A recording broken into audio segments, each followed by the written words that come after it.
ओम नमो भगवते वासुदेवाय। स्वागत है आपका हरि का पंचांग चैनल पर।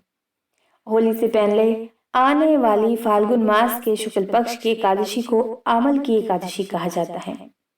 आज इस वीडियो में आप जानेंगे कि एकादशी कब है, 2024 में आमल की एकादशी का मुहूर्त क्या है, पारण का समय क्या है और हरिवासर का समय क्या है। यह विष्णु जी के साथ ही आंवले के पेड़ की पूजा का त्योहार है, इसीलिए इसे आंवला एकादशी के नाम से भी जाना जाता है। सुखी वैवाहिक जीवन, मोक्ष प्राप्ति और दोषों से मुक्ति के लिए आंवल की एकादशी व्रत रखा जाता है। आंवल की एकादशी 20 मार्च 2024 को है। इस दिन काशी में बाबा विश्वनाथ संग रंग गुलाल की होली खेली जाती है, इसीलिए इसे रंग भरी एकादशी भी कहते हैं। यह एकमात्र एकादशी है जिसमें विष्णु जी के अलावा शिव पार्वती की पूजा का भी महत्व है। पंचांग के अनुसार फाल्गुन माह के शुक्ल पक्ष की एकादशी 20 मार्च 2024 को प्रातः 12:21 पर शुरू होगी और अगले दिन 21 मार्च 2024 को प्रातः 2:22 पर समाप्त होगी। पूजा का मुहूर्त रहेगा 20 मार्च को सुबह 6:25 से सुबह 9:27 तक। आमल की एकादशी का व्रत पारण का समय रहेगा 21 मार्च 2024 को दोपहर 1:41 से शाम 4:07 के बीच। पारण तिथि के दिन हरिवासर समाप्त होने का समय सुबह 8:58 पर है, यानी कि 21 मार्च को सुबह 8:58 तक हरिवासर का समय रहेगा। इस समय आप व्रत का पारण ना करें। आमल की का अर्थ है आंवला। ऐसा कहा जाता है कि भगवान विष्णु ने आंवले को आदि वृक्ष के रूप में प्रतिष्ठित किया था।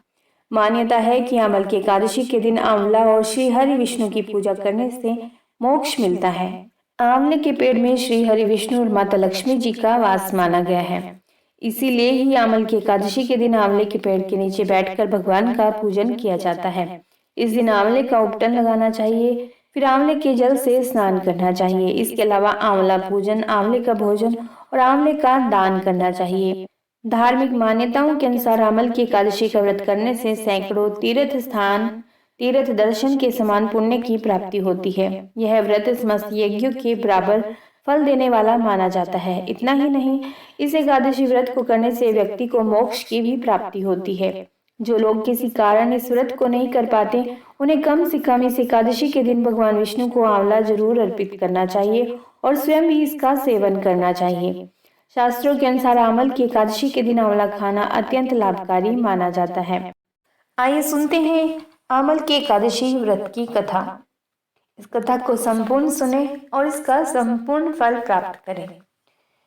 ब्रह्मांड पुराण में मानधाता और वशिष्ठ संवाद में फाल्गुन मास के शुक्ल पक्ष की आमल की एकादशी का महात्म्य इस प्रकार वर्णित है। एक बार मानधाता जी ने वशिष्ठ जी से प्रार्थना की कि हे ऋषिवर, यदि आप मुझ पर प्रसन्न हैं, मुझ पर यदि आपकी कृपा है, तो आप कृपा करके मुझे ऐसा व्रत बतलाइए जिसका पालन करने से मुझे वास्तविक कल्याण की प्राप्ति हो।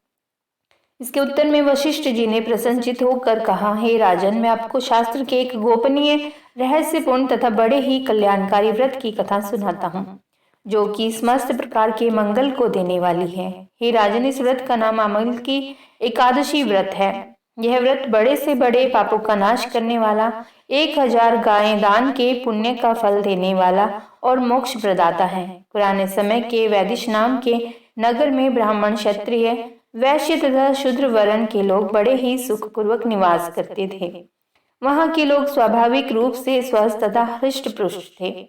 हे राजन, उस नगर में कोई भी मनुष्य पापात्मा अथवा नास्तिक नहीं था। इस नगर में जहां तहां वैदिक कर्म का अनुष्ठान हुआ करता था। वेद ध्वनि से यह नगर गूंजता ही रहता था। उस नगर में चंद्रवंशी राजा राज करते थे।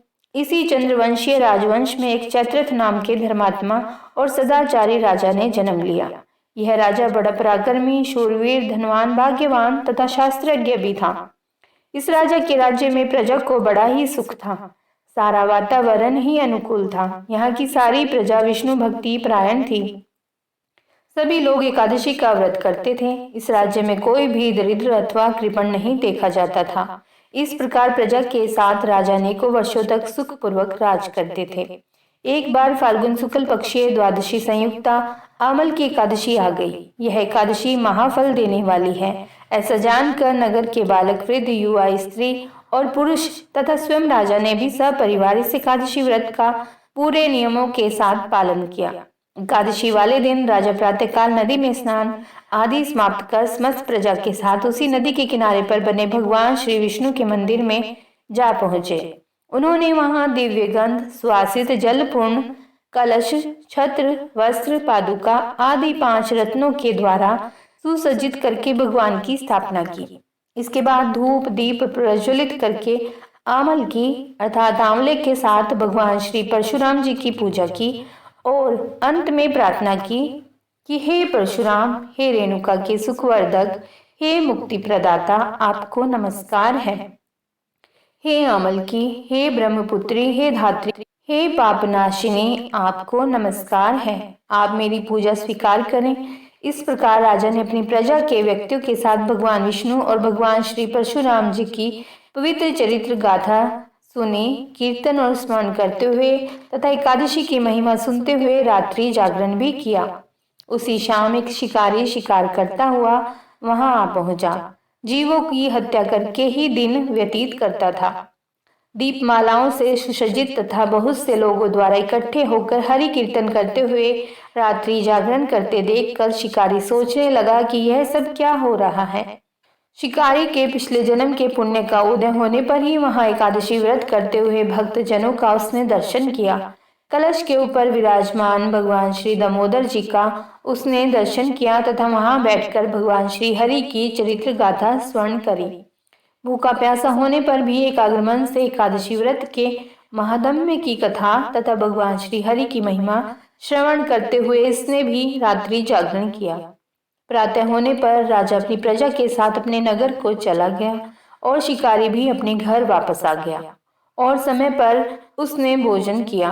कुछ समय बाद जब उस शिकारी की मृत्यु हो गई तो अनायास एकादशी का व्रत पालन करने तथा एकादशी तिथि में रात्रि जागरण करने के प्रभाव से उस शिकारी ने दूसरे जन्म में विशाल धन संपदा, सेना, सामंत, हाथी, घोड़े, रथों से पूर्ण जयंती नाम की नगरी के विदुरथ नामक राजा के यहाँ पुत्र के रूप में जन्म लिया। वह सूर्य के समान पराक्रमी, पृथ्वी के समान क्षमाशील, धर्मनिष्ठ, सत्यनिष्ठ और अनेक सद्गुणों से युक्त होकर भगवान विष्णु की भक्ति करता हुआ तथा 1 लाख गांवों का आधिपत्य करता हुआ जीवन बिताने लगा। वह बड़ा दानी भी था। इस जन्म में इनका नाम वसुरथ था। एक बार यह शिकार करने के लिए वन में गए और मार्ग भटक गए। वन में घूमते घूमते थके हारे प्यासे व्याकुल होकर अपनी बाहों का तकिया बनाकर जंगल में सो गए। उसी समय पर्वतों में रहने वाले मलेच्छ यवन सोए हुए राजा के पास आकर राजा की हत्या की चेष्टा करने लगे। वे राजा को शत्रु मानकर उनकी हत्या करने पर तुले थे। उन्हें कुछ ऐसा भ्रम हो गया था कि यही व्यक्ति है जिसने हमारे माता पिता, पुत्र पौत्र आदि को मारा था तथा इसी के कारण हम जंगल में खाक छान रहे हैं। किंतु आश्चर्य की बात है कि उन लोगों द्वारा फेंके गए अस्त्र शस्त्र राजा को न लगकर उसके इर्द गिर्द ही गिरते गए। राजा को खरोंच तक नहीं आई। जब उन लोगों के अस्त्र शस्त्र समाप्त हो गए तो वे सभी भयभीत हो गए और एक कदम भी आगे नहीं बढ़ा सके। तब सभी ने देखा कि उसी समय राजा के शरीर से दिव्य गंध युक्त अनेकों आभूषणों से आभूषित एक परम सुंदरी देवी प्रकट हुई। वह भीषण भ्रिकुटी युक्ता, क्रोधी तनेत्रा देवी क्रोध से लाल पीली हो रही थी। उस देवी का यह स्वरूप देखकर सभी यवन इधर उधर दौड़ने लगे, परंतु उस देवी ने हाथ में चक्र लेकर एक क्षण में ही सभी मलेच्छों का वध कर डाला। जब राजा की नींद खुली तथा उसने यह भयानक हत्याकांड देखा तो वह आश्चर्यचकित हो गया, साथ ही भयभीत भी हो गया। उन भीषण आकार वाले मलेच्छों को मारा देखकर राजा विस्मय के साथ सोचने लगा कि मेरे इन शत्रुओं को किसने मार दिया और किसने मेरी रक्षा की। यहाँ मेरा ऐसा कौन हितैषी मित्र है?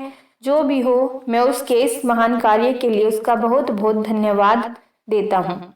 उसी समय आकाशवाणी हुई कि भगवान केशव को छोड़कर भला शरणागत की रक्षा करने वाला और कौन है? अतः शरणागत रक्षक, शरणागत पालक श्री हरि ने ही तुम्हारी रक्षा की है। राजा उस आकाशवाणी को सुनकर प्रसन्न तो हुआ ही, साथ ही भगवान श्री हरि के चरणों में अति कृतज्ञ होकर भगवान का भजन करते हुए अपने राज्य में वापस आ गया और निष्कंटक राज्य करने लगा। वशिष्ठ जी कहते हैं, हे राजन, जो मनुष्य सामल की एकादशी व्रत का पालन करता है वह निश्चय ही विष्णुलोक की प्राप्ति कर लेता है। जय जय श्री राधे। श्री हरि की कृपा आप सभी पर बनी रहे, आपकी मनोकामनाएं पूर्ण करे, आपकी संतान को दीर्घायु प्रदान करे। ओम विष्णवे नमः। यदि यह कथा आपको सुरुचिपूर्ण लगी है, अच्छी लगी है, तो कमेंट बॉक्स में अवश्य ही कमेंट करिए ओम नमो भगवते वासुदेव। यह कमेंट आप कमेंट बॉक्स में जरूर लिखें। यदि आप हमारे चैनल पर पहली बार आए हैं तो चैनल को सब्सक्राइब भी जरूर कीजिए। ओम नमो भगवते वासुदेवाय। ओम विष्णवे नमः।